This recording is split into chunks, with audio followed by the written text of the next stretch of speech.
이슈더 라이브 특별방송으로 진행을 하겠습니다. 제목을 보고 많은 분들이 지금 영상을 시청하기 위해 들어와 주셨습니다. 이 내용은 최근에 있었던 일이 아니라 전광훈 목사님께서 구치소에 계실 때 있었던 일임을 먼저 말씀을 드립니다. 그리고 이 내용은 어떤 목회자 혹은 목회자분들을 비난하기 위한 내용이 아니라 전광훈 목사님을 대체할 수 있냐라는 그분들의 이야기에 대해서 결코 그럴 수 없다는 내용에 대한 메시지를 전달하기 위함이니 여러분 참고해 주시면 감사드리겠습니다. 먼저 이런 이야기가 이제는 전광훈 목사의 시대가 끝났다라고 하는 이런 이야기가 돌았던 그 사건의 개요부터 말씀을 좀 드리도록 하겠습니다. 전광훈 목사님께서 구치소에 계시던 당시의 일입니다. 구치소에 계실 때 밖에 있던 여러 목사님들이 이런 이야기를 자꾸 전해오기 시작했습니다. 어떤 지역 특정 교회 목사님께서 수많은 애국 목사님들을 불러 모아놓고 이제는 전광훈 목사의 시대는 끝났다라고 이야기를 했다는 것입니다. 그런데 그 자리에 전광훈 목사님과 함께 수십 년 동안 사역을 해오고 한 마음과 한 뜻으로 나라 사랑 그리고 예수한국 복음 통일을 위해 힘써오셨던 청교도 훈련원의 영성훈련원의 많은 목사님들이 계신 그 자리에서 이제 전광훈 목사의 시대는 끝났다라는 이야기를 했다는 것입니다. 그래서 그 이야기를 들었던 청교도 영성훈련원의 목사님이 손을 들고 그 자리에서 이야기를 했다고 합니다. 아니 목사님, 제가 알기로는 목사님 교회가 어려울 때 전광훈 목사님이 그 교회에 찾아가서 수차례 부흥회를 하시면서 큰 도움을 드렸던 것으로 알고 있는데 전광훈 목사님께서 구치소에 계시는 이 상황에 이렇게 하는 것은 온당치 못합니다. 라고 이야기를 하고 그 자리를 박차고 나오셨다는 것입니다. 그리고 그 이야기가 변호사님들을 통해 편지를 통해 이제 구치소 안에 계시는 전광훈 목사님께 전달이 됐습니다. 참으로 안타까운 것은 전광훈 목사님과 일면식이 없는 목회자분이 아니라 전광훈 목사님과 친분이 있고 또 전광훈 목사님을 통해서 많은 도움을 받았던 분이 그렇게 행동함으로써 더 충격이 컸던 것으로 알려집니다. 또 그 말에 동의하거나 동조했던 목회자분들이 있었다는 거죠. 그래서 각 지역에 계시던 수많은 목사님들이 전광훈 목사님을 찾아오기 시작했습니다. 그리고 구치소에서 나오실 때 완전 무죄로 나오셨죠. 그 이후에 여러분 지금 보시는 바와 같이 각 교단에서 원로 목사님들로부터 해서 각 교단 그리고 각 지역에 계시는 수많은 목사님들이 너라 스튜디오에 방문해서 전광훈 목사님과 함께 뜻을 함께 한다는 그런 메시지를 전해주고 계십니다. 그리고 실제 대구 지역에 있던 목사님이신데 그 이야기를 하셨던 분 말입니다. 근데 그 대구 지역에 계시는 목사님들이 이 자리에 방문해서 그 사건에 대한 이야기들을 전하시면서 하셨던 이야기는 그 목사님도 마음은 똑같다. 그리고 전광훈 목사님과 상대가 안 된다는 것도 알고 있다는 뉘앙스의 이야기도 분명히 전해주셨습니다. 그런데 여기서 안타까워서 짚고 넘어가고자 하는 것은 왜 전광훈 목사님이 구치소에 계실 때 그런 이야기들을 하셨고 또 하나는 전광훈 목사님과 수십 년 동안 함께 이 애국운동, 보급운동을 동참했던 목사님들이 계신 그 자리에서 그런 이야기를 했냐는 것입니다. 그래서 결국엔 구치소에서 나오신 이후에 꾹꾹 참고 계시다가 결국에 목사님께서 그 사건에 대한 이야기를 꺼내셨습니다. 그래서 지금 이야기하고자 하는 건 이런 사건의 개요 속에서 목사님은 여러 차례 이야기를 하셨습니다. 누구든지 이 자리에 와서 내 대신에 이 일을 해라. 나는 지금 목뼈가 온전치 못해서 철심을 박아놓고 걷기도 힘든 상황이다. 누구든지 와서 내 일을 대신하겠다고 하면 나는 언제든지 이 자리를 내어줄 의사가 있으니 이 자리로 언제든지 오십시오라고 이야기를 수차례 강조하셨습니다. 그럼에도 불구하고 이 자리에서 할 생각은 없고 왜 분열의 목소리를 내가면서까지 그렇게 하시는지 이유를 알 수가 없습니다. 그러면서 또 이런 이야기가 들려오는데 제 추후에 또 말씀을 드리겠습니다. 그러면 왜 현재 이 시점에 전광훈 목사님의 애국운동을 다른 목사님들이 대체하기 어려운지, 그리고 지금 이렇게 이제는 전광훈 목사의 시대가 끝났으니 나를 따르라고 했던 목회자분들, 그분들이 대체하기 어려운 그 근본적인 이유에 대해서 하나 둘씩 얘기를 전개해 보도록 하겠습니다. 왜 대체할 수 없는가? 첫 번째입니다. 전광훈 목사님의 광화문 애국운동은 하루아침에 이루어진 게 아니기 때문에 그렇습니다. 누군가 광화문에 나와서 애국운동을 하면 수많은 사람들의 지지를 얻을 것이라고 착각해서는 안 됩니다. 엄청난 인파가 광화문 광장으로 쏟아져 나왔을 때에는 그만한 이유가 있다는 것을 알아야 합니다. 그러면 전광훈 목사님은 왜 애국운동의 일선에 섰을 때 수많은 사람들이 이렇게 함께 마음과 뜻을 함께해서 일어났던 것인지 지금부터 이야기를 좀 해보고자 합니다. 먼저 전광훈 목사님이 애국운동을 시작하게 된 것은 다른 목적이 아닙니다. 어렸을 때부터 사진을 한번 띄워주시면 감사하겠습니다. 여러분 지금 보이시는 저 사진 왼쪽이 김충기 목사님입니다. 그리고 오른쪽에 교복을 입고 계시는 분이 전광훈 목사님이십니다. 김충기 목사님 부흥사로서 엄청난 사역을 하실 때에, 부흥사의 전성기를 누리실 때에 전광훈 목사님과 찍으신 사진입니다. 저 사진에는 아주 은혜스러운 사연이 담겨 있습니다. 나중에 기회가 된다면 그 내용도 여러분들에게 전해드리겠습니다. 그런데 김충기 목사님, 최복규 목사님, 조용기 목사님, 김준곤 목사님, 이런 목사님들과 함께 어려서부터 고등학생 시절 때부터 은혜를 받으며 말씀을 들을 때에 이 교계 어르신들, 그 시대를 풍미했던 교계 어르신들은 꼭 복음을 전하면서 애국 메시지를 강조하셨다는 것입니다. 나라를 사랑하는 게 우리 그리스도인들의 본분이다. 이런 애국의 메시지가 그 당시에 전광훈 목사님의 마음 속에 부음받아져서 목사님께서 사역을 하실 때 꼭 부흥에 가시면 그 부흥의 시간 중간에 대한민국 건국사에 대한 하나님의 손길과 하나님의 인도하심에 대한 애국의 메시지를 선포하신다는 것입니다. 그리고 현 시점 대한민국은 어디에 와 있는가? 대한민국 어디서부터 와서 무엇을 위해 살며 어디로 가고 있는가? 이와 같은 메시지를 항상 전하신다는 것입니다. 그러기에 수많은 집회를 통해서 조직되기 시작했습니다. 하루아침에 이 애국운동이 이루어진 것이 아니라 전광훈 목사님의 수십 년 동안의 사역을 통해서 지난 2년 동안 광화문 광장에서 이어져 온 광화문 애국운동이 가능했던 것입니다. 첫 번째 사역은 바로 목회자들을 중심으로 한 청교도 영성훈련원이라는 조직입니다. 여러분, 한 목회자가 8만 6천 명의 목사님들과 사모님들, 사역자들을 가르치는 사건은 없었습니다. 전 세계 역사에 이런 엄청난 사건은 없었습니다. 제가 사진 한 장을 또 보여드릴 텐데 이건 금난교회에 목회자만 2만 명이 참석했던 현장입니다. 저 티셔츠가 청교도 티셔츠라고 하는 파란색 티셔츠를 입고 저 자리에 다 참석해 주셨습니다. 저분들은 평신도가 아니라 목회자분들입니다. 목사님, 사모님, 선교사님, 전도사님들. 앉을 틈 없이 빼곡하게 모여 계십니다.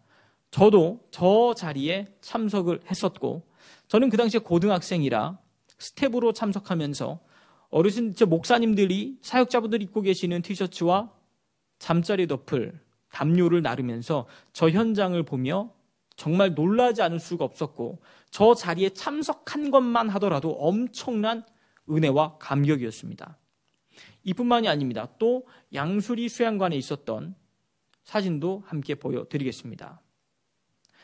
여기도 목사님들이십니다. 목회자 무료 말씀학교라고 상단에 적혀 있지 않습니까? 이 엄청난 인파가 한 자리에 모였는데 이분들이 다 목회자라고 하는 건 엄청난 사건입니다.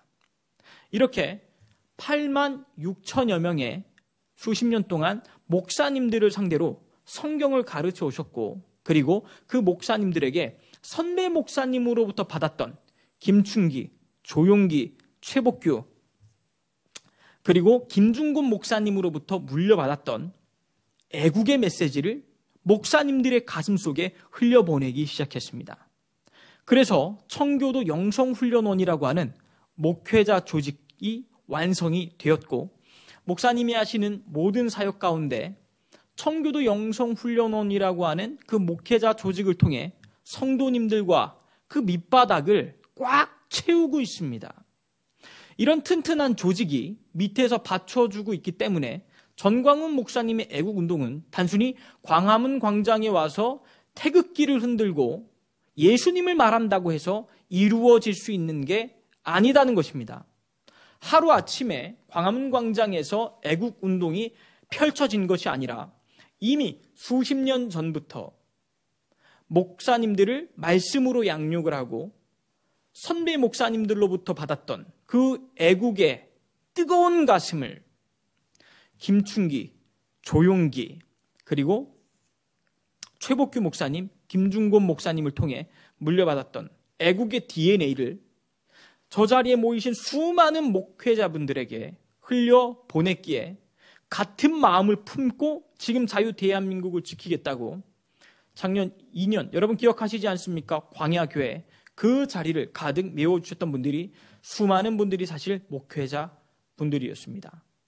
고로 이제 전광훈 목사의 시대가 끝났다. 그러니 나를 따르라 라고 이야기하고 그 자리를 책임질 자신 있는 목회자분이 있다면 이와 같은 조직이 반드시 수반되어야 한다는 것입니다. 또 하나, 여러분, 이것은 교회 조직에 불과합니다. 전광훈 목사님께서 교회 조직만 가지고 있는 것이 아니라 또 하나의 기둥이 있습니다. 그것은 수십 년 동안 목사님들을 가르치고 부흥회를 인도하시면서 30대 초중반부터 부흥회를 인도하시면서 평신도들을 깨우고 여기서 그치지 않고 일반 시민단체, 일반 시민들을 모시고 체육관에서 애국 포럼을 인도하셨습니다.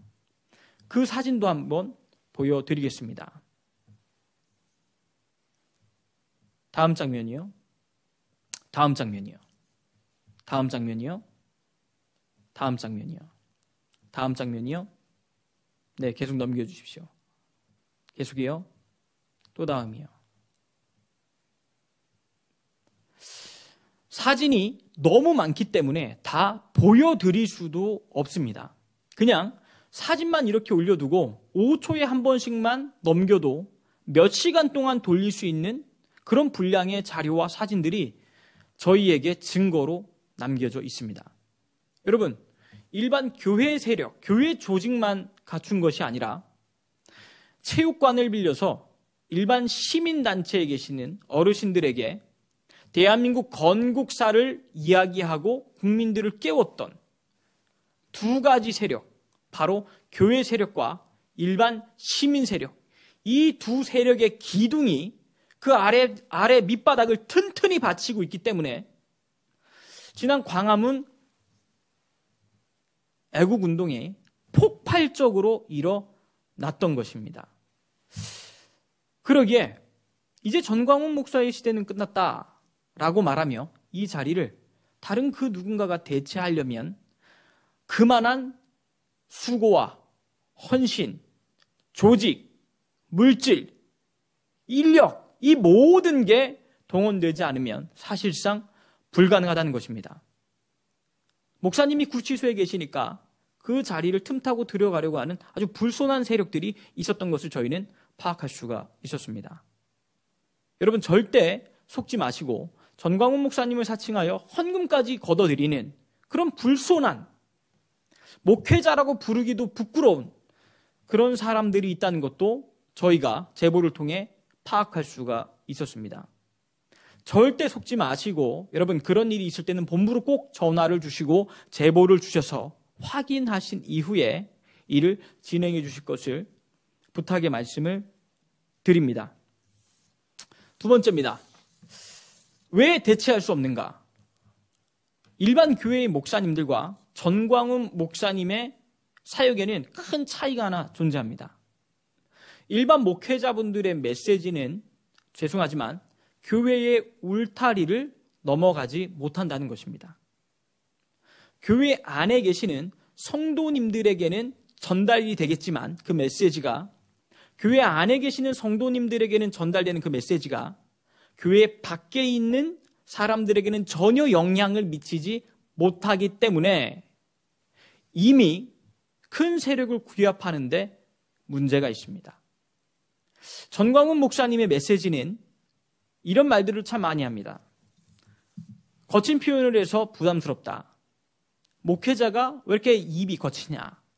다 좋은데 욕을 해서 나는 부담스럽다. 이런 이야기들을 하는 분들이 계십니다. 그런데 여러분 광화문 광장 애국 운동 현장에는 교회 성도님들만 계신 게 아니죠. 3.1 독립운동 때와 같이 종교를 달리하시는 분들도 그 애국의 현장에 함께 참석했었습니다. 전광훈 목사님이 거친 표현을 하실 땐 욕을 먹어야 될 놈들에겐 욕을 하는 게 바른 것이다. 여러분, 그 말이 틀림이 있습니까?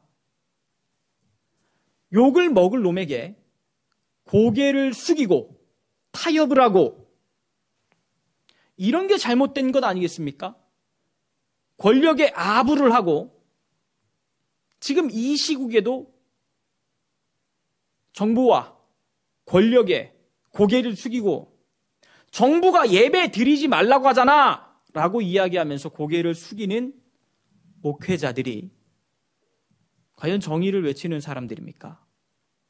세례 요한도 헤롯의 치부를 드러내며 회개를 촉구했던 것을 기억해야 합니다. 목회자들은 선지자로서의 역할을 감당해야 한다는 것입니다. 사도 바울도 내가 사람에게 좋게 하랴 하나님께 좋게 하랴. 네가 사람의 기쁨을 구하기 위해 사람들의 눈치를 보고 교인들의 눈치를 보고 교인들이 원하는 메시지만 증거한다면 너는 하나님의 종이 아니다. 라는 엄격한 준엄한 경고의 메시지 앞에 목회자들이 정신을 차려야 한다는 것입니다. 전광훈 목사님의 메시지는 교회 바깥에 있는 성도들의 일반 시민들의 마음을 시원케 하는 탁월한 메시지가 담겨 있습니다. 김경재 총재님은 이와 같은 표현을 쓰시더라고요. 내가 연설하는 데 있어서 그 누구한테도 뒤쳐본 적이 없다. 그런데 전광훈 목사의 연설 속에는 그 설교와 메시지 속에는 영혼을 울리는 아주 특별한 힘이 담겨 있다. 가히 나와는 비교할 수도 없는 사람의 영혼을 울리는 메시지와 포부가 담겨 있다. 그래서 저한테 이런 얘기 하시더라고요. 나는 쉽게 사람을 칭찬하는 사람이 아니다. 나는 쉽게 그 누구를 칭찬하거나 아부해 본 적이 없는 사람이다. 이런 이야기를 덧붙여 주셨습니다. 그래서 전광훈 목사님을 대체하기 위해선 일반 시민단체의 마음을 끌어들일 수 있는 리더십이 필요합니다. 여러분, 전쟁 중에 교회 안에서 쓰는 아주 고운 말들로 전쟁을 치를 수 있다고 생각하십니까? 불가능합니다. 불이 났는데 고상한 목소리로 대처가 되겠습니까? 소리를 지르고 늦은 밤 사람들을 깨우고 최대한 알리기 위해 어떻게든 난리를 쳐야 하지 않겠습니까? 김중근 목사님께서 입버릇처럼 돌아가시기 전에 하시던 메시지를 저도 전에 들었습니다. 대한민국의 종북 주사파 세력이 정권을 장악하면 좌우 합작 정부를 세우자고 할 것이고 그 날이 되면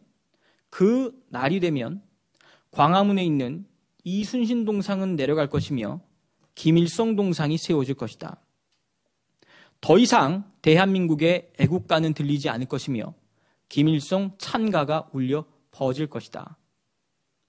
이런 이야기를 유언처럼 설교하시는 곳곳마다 메시지를 전달해 주셨습니다. 제가 참으로 놀랐던 건 제가 군에 있을 때 김중곤 목사님이 소천하셨습니다. 그런데 몇 가지 예언하셨던 부분 때문에 제가 참으로 놀라지 않을 수가 없었습니다. 첫 번째, 김중곤 목사님이 정말 나라를 사랑하신 애국자 중에 애국자세요. 근데 그런 분께서 나라와 민족을 위해 새벽마다 눈물 흘려가며 기도하니 하나님께서 환상을 보여주셨다고 합니다. 그리고 그 환상을 주변에 있는 제자 목회자들에게 여러 차례 나누었다고 합니다. 이 사진이 김중곤 목사님의 사진입니다. 그리고 김중곤 목사님께서 보셨던 환상은 다른 이야기가 아니라 첫 번째, 총 3가지 중에 첫 번째, 내가 김정일을 제거하리라. 이런 환상을 보여주셨고 얼마 지나지 않아서 실제 김정일이 죽었다라는 속보가 언론에서 보도가 되었습니다. 그리고 두 번째 보여주신 환상은 내가 노무현, 전직 대통령이죠. 노무현을 데려가리라. 그런데 어떻게 데려갈지 보여주셨다고 합니다. 큰 바위에서 떨어지는 모습까지도 보여주셨고 그 사건이 일어나기 이전에 주변에 있는 제자 목회자분들에게 이 사실을 알렸다고 합니다. 전광훈 목사님께도 이 사실을 알려드렸는데 하루는 전광훈 목사님께서 사역을 마치시고 설교를 마치고 내려왔는데 전화에 문자와 전화가 엄청나게 와 있더라는 것입니다.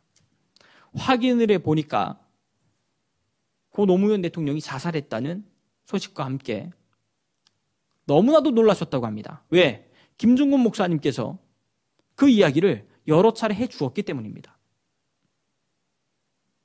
김중곤 목사님께 전화를 드렸더니 김중곤 목사님께서 하시는 이야기가 하나님은 말씀하신 바를 그대로 지키시는 분이야. 이런 이야기를 해주셨다고 합니다. 그리고 세 번째 이야기가 바로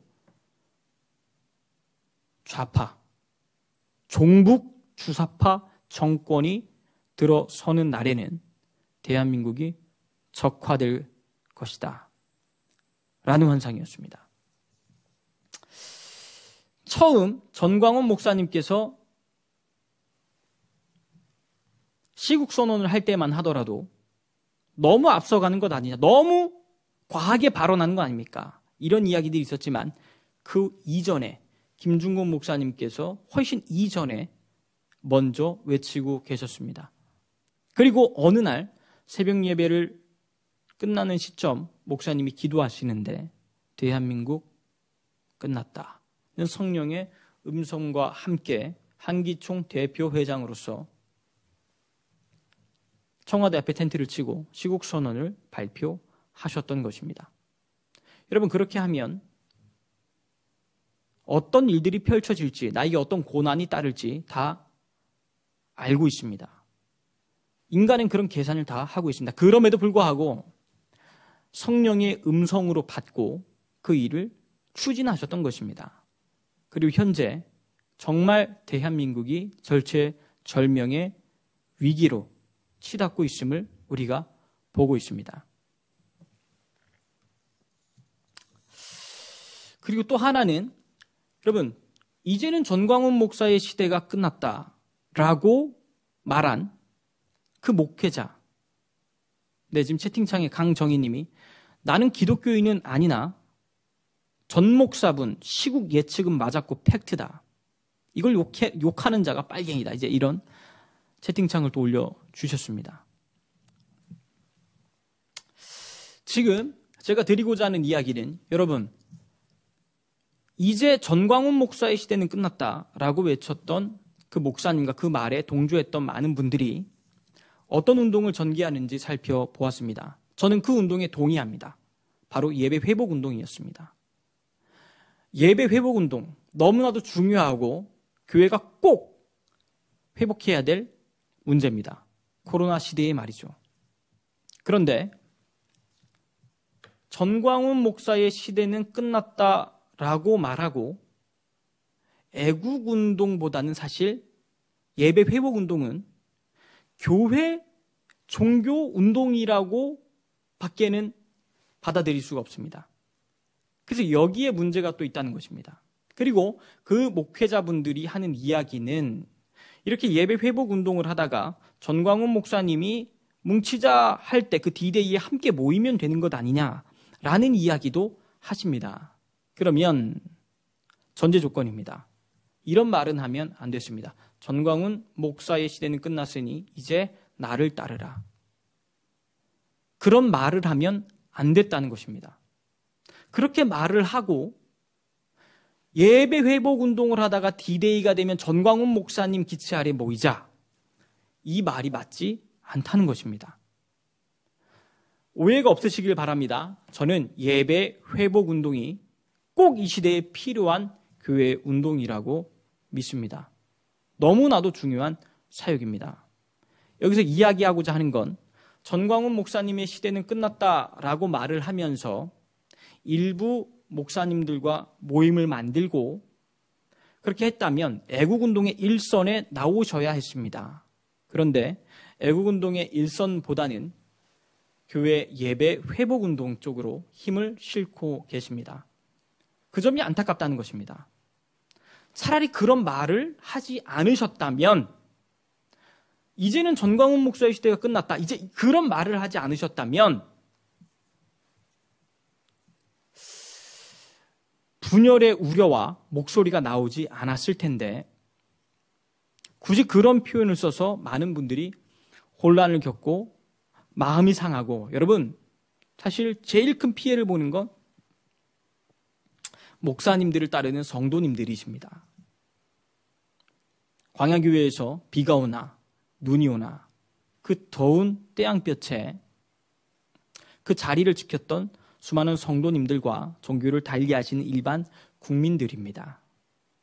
그러기에 D-Day가 되면 전광훈 목사님의 기치 아래 모이겠다라는 생각이 있다면 이제는 전광훈 목사의 시대는 끝났다. 이런 발언을 멈춰주십시오.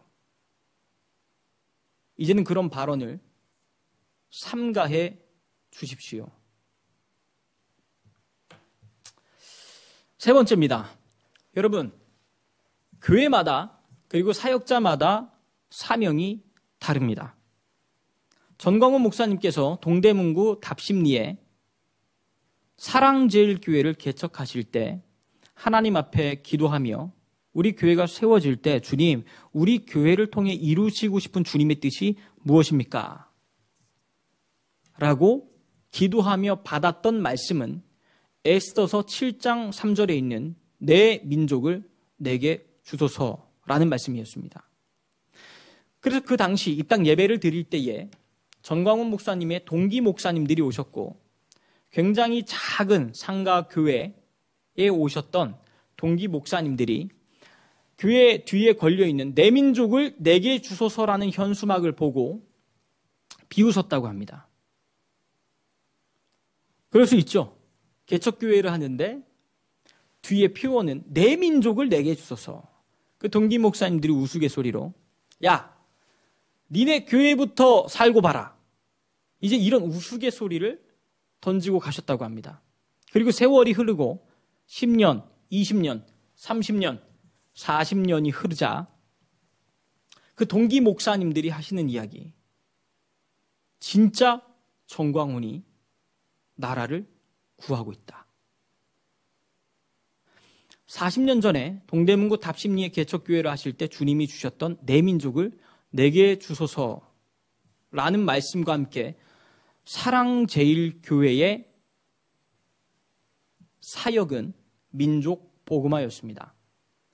여러분, 교회마다 그 사역의 독특성이라는 것이 있습니다. 어떤 교회는 주일학교 선교를 참 잘하는 교회가 있습니다. 꽃동산 교회와 같이요. 그리고 어떤 교회는 해외 선교를 참 탁월하게 잘하는 그런 교회들이 있습니다. 이와 같이 하나님께서 그 시대마다 들어 쓰시는 교회, 그리고 그 영역과 그 분야에 쓰시는 탁월한 사역자들이 존재하는데, 이 모든 것은 영혼 구원이라고 하는 복음 때문에 하시는 일입니다.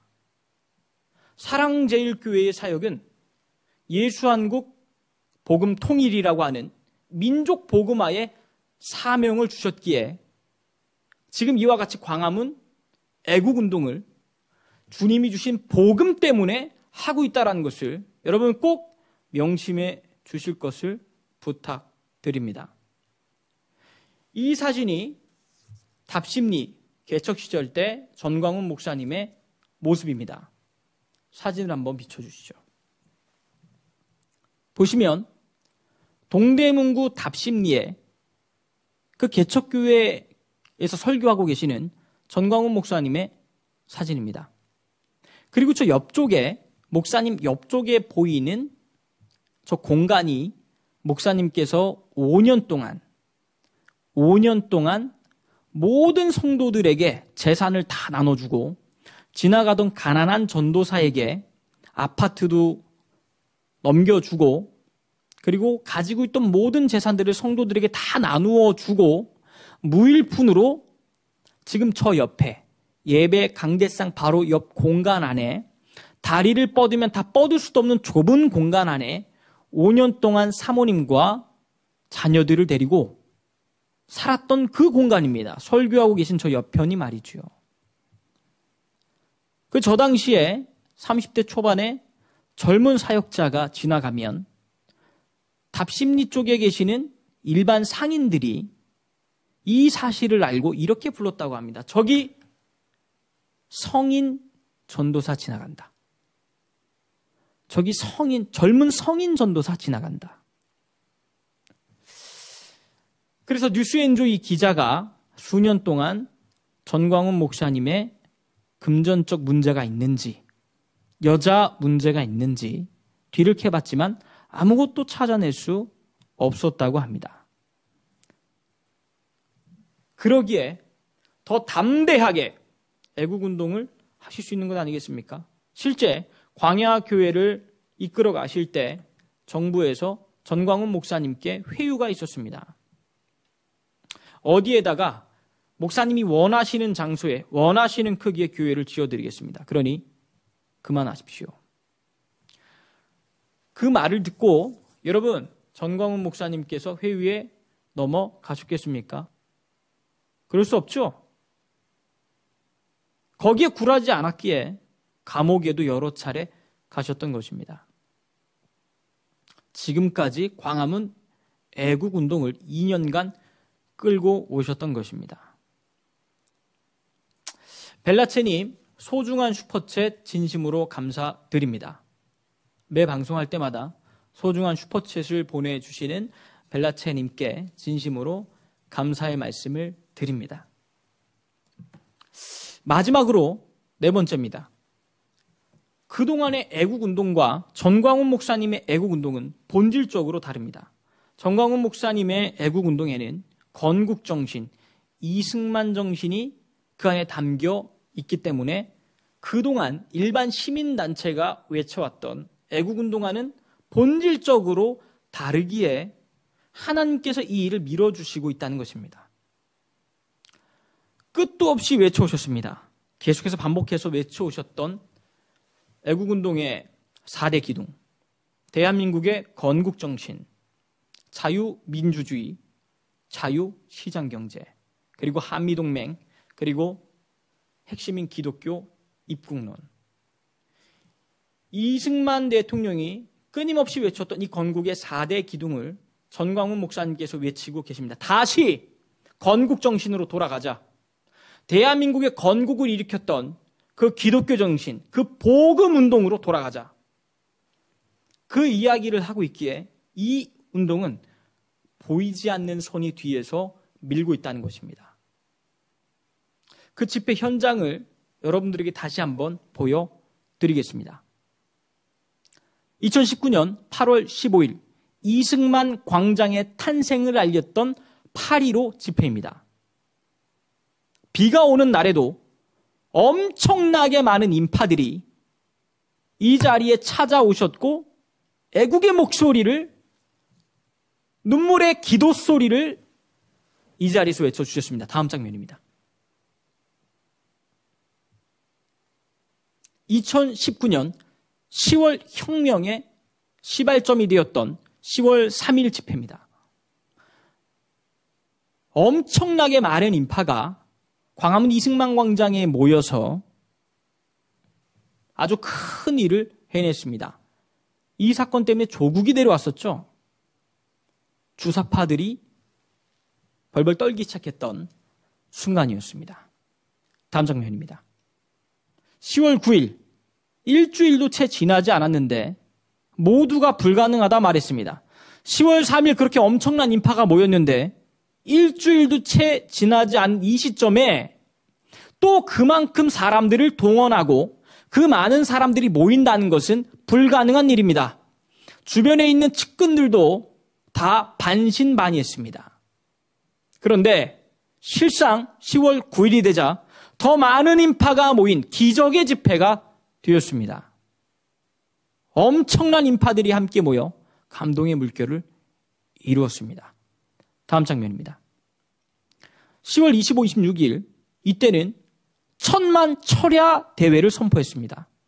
밤새도록 기독교인들이여 서울 수도 한복판인 광화문 이승만 광장에 모여서 조국 대한민국을 위해 밤이 맞도록 함께 기도해 봅시다 라는 외침과 함께 전국에 계시는 수많은 애국 성도 여러분들이 이 자리에 찾아오셨고 종교를 달리하시는 많은 분들도 이 자리에 함께 오셔서 밤을 새가며 저 자리에 눈물을 흘려가며 회개했고 그 결과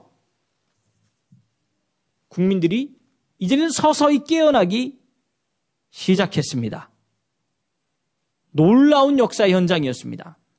저녁이 되자 사람들이 떠날 것이라고 예상했지만 그 누구도 떠나지 않고 저 자리에 핸드폰 라이트를 켜가며 함께 그 자리를 빛내며 하나님께 뜨겁게 부르짖어 기도하며 조국 대한민국을 살려달라는 외침이 있었습니다. 광화문 애국운동은 복음운동이요 교회운동이 그 본질이라는 것을 기억해야 합니다. 그 이후에 매주 토요일마다 엄청난 인파가 광화문 광장에 쏟아져 나왔습니다. 다음이요. 그 다음이요. 이건 주일 예배 모습입니다. 추수 감사절 주일 예배 모습이요. 다음이요. 엄청나게 많은 분들이 매주 토요일과 주일 연합 예배, 광화문 광장 주일 연합 예배 같은 경우엔 한 주가 지나가면 수백만의 성도님들이 전 세계에서 그 설교를 들었습니다. 사실 그 수백만의 애국 성도님들이 깨어나는 게 이 정권은 두려웠던 것입니다. 그래서 전광훈 목사님을 감옥에 가두었던 것이죠. 그게 사건의 본질입니다. 네, 내려주십시오. 여러분, 오늘 영상의 제목은 전광훈 목사의 시대는 끝났다.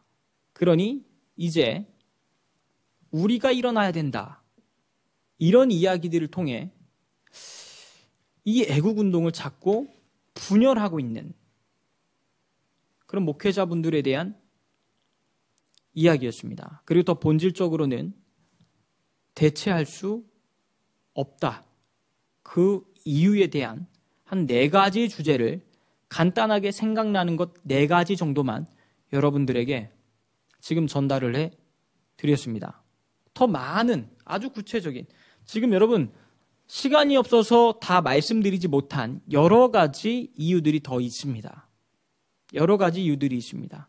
그러나 한 4가지 정도만 여러분 간략하게 뽑아서 지금 말씀을 드렸습니다. 다시 한번 정리를 하고 마치겠습니다. 첫 번째, 하루 아침에 광화문 애국운동이 이루어진 게 아니다. 수십 년 동안 청교도 영성훈련원이라고 하는 애국 성도, 교회 세력과 애국 포럼을 통한 일반 시민단체 세력, 이 2가지 세력의 기둥이 그 밑을 탄탄하게 받쳐주고 있기 때문에 오늘날 광화문 애국운동이 일어날 수 있었다. 그래서 대체하기를 원하는 분들이 있다면 이러한 국민적 그리고 교회의 동의가 있어야 한다는 것입니다. 두 번째는 일반 목회자분들과 전광훈 목사님의 메시지에 대한 차이입니다. 일반 목회자분들의 설교는 사실 교회 울타리를 넘어가는 것이 어렵습니다. 근데 전광훈 목사님의 애국운동의 큰 차이점은 그 메시지가 대한민국의 건국사를 중심으로 하여 일반 시민들, 종교를 달리하시는 분들의 마음까지도 사로잡는 영혼을 울리는 강렬한 메시지를 선포하기 때문에 교회 성도들만 깨우는 것이 아니라 종교를 달리하시는 일반 국민 여러분들도 이 광화문 애국운동에 함께 참여하는 놀라운 계기가 되었던 것입니다. 세 번째, 교회마다 사역이 다른데, 사명이 다른데 이미 개척교회를 할 때부터 예수한국 복음 통일을 준비해오고 기도해왔고 40년 동안 전광훈 목사님을 통해 양육받았던 사랑제일교회 수많은 성도님들의 눈물로 밤을 새며 기도했던 그 부르짖음이 40년 만에 상달이 되어 광화문 애국운동의 장이 펼쳐질 수 있었다는 것입니다. 그리고 마지막으로 전광훈 목사님의 애국운동에는 기존 일반 시민단체가 했던 애국운동과는 본질적으로 다른 게 있다. 전광훈 목사님의 애국운동에는 대한민국의 건국정신, 이승만 정신, 건국의 4대 기둥이 그 핵심으로 돌아가고 있다. 그러기에 단순히 어떤 이슈가 있을 때 나와서 소리치는 그런 1차원적인 운동이 아니라 근본적인 운동이다. 그래서 힘이 있고 그래서 뒤에서 보이지 않는 하나님의 손길이 미루어주고 있기에 이 운동이 가능한 것이다. 라는 말씀을 드렸습니다. 여러분, 코로나 시대에 우리가 함께 모일 수가 없어서 지금 광화문 오늘 통해서 함께 조직하고 그 안에서 함께 메시지를 공유하고 그 안에서 한 뜻으로 싸우고 있습니다. 원하옵기는 여러분 광화문 온 더 많은 조직을 이룰 수 있도록 함께 동참해 주실 것을 부탁을 드립니다. 그리고 더 이상 교계 원로분들이 오셔서 이렇게 말씀해 주시지 않습니까? 조윤기 목사님도 지금은 몸이 불편하시지만 전광훈 목사 애국운동하는데 내 이름이 필요하다면 얼마든지 내 이름을 사용하시게. 나한테 전화할 필요도 없고 허락받을 필요도 없고 전광훈 목사의 뜻과 생각이 곧 내 생각과 뜻과 동일하니 내 이름을 얼마든지 사용하시게.